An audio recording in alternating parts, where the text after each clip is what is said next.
Welcome to Smart Stock Watch, your go-to channel for in-depth financial analysis.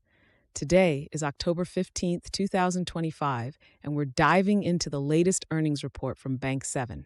Joining us is John, our senior analyst from Smart Stock Watch. John, thanks for being here. Thank you for having me. Bank7 has just released their Q3 2025 earnings, and there's a lot to unpack, from their net income figures to their strategic positioning in dynamic markets. Revenue and profitability overview. Let's start with the financial highlights. Bank7 reported a net income of $10.8 million for Q3 2025, with earnings per share at $1.30.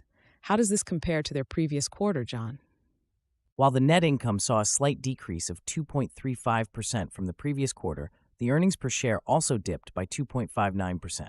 However, it's important to note that their total assets increased by 3% to $1.9 billion, and total loans grew by 2.46% to $1.5 billion, indicating a solid asset base and lending growth.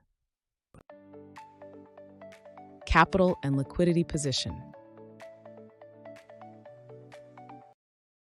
Bank7's capital ratios are impressive.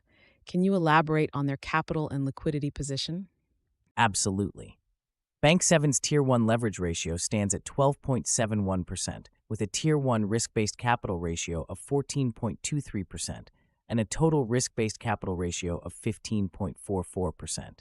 These figures are well above the regulatory requirements for being designated as well-capitalized, which speaks to their strong financial health and ability to sustain growth. Interest income and margin analysis. Interest income is a crucial part of any bank's earnings. How did Bank7 perform in this area? Bank7 reported a total interest income of $33.7 million, a 6.09% increase from the previous quarter. Their net interest margin improved slightly to 5.07%, reflecting efficient management of their interest-earning assets and liabilities.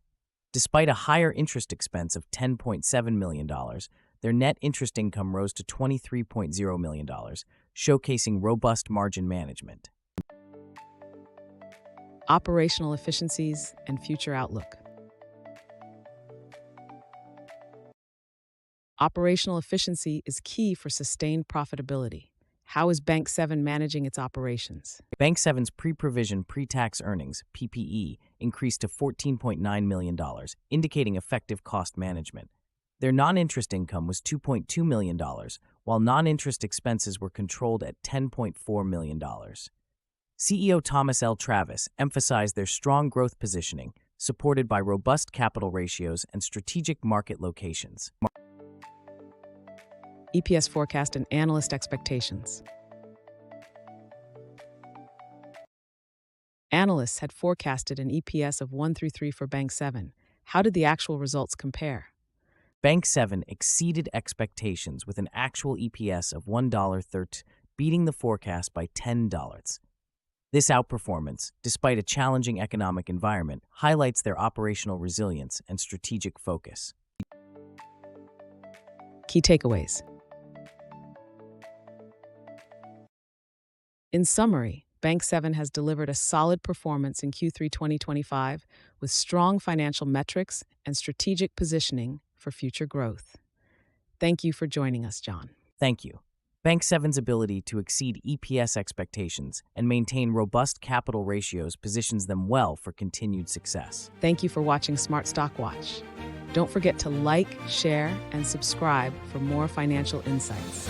We'd love to hear your thoughts on Bank7's performance in the comments below.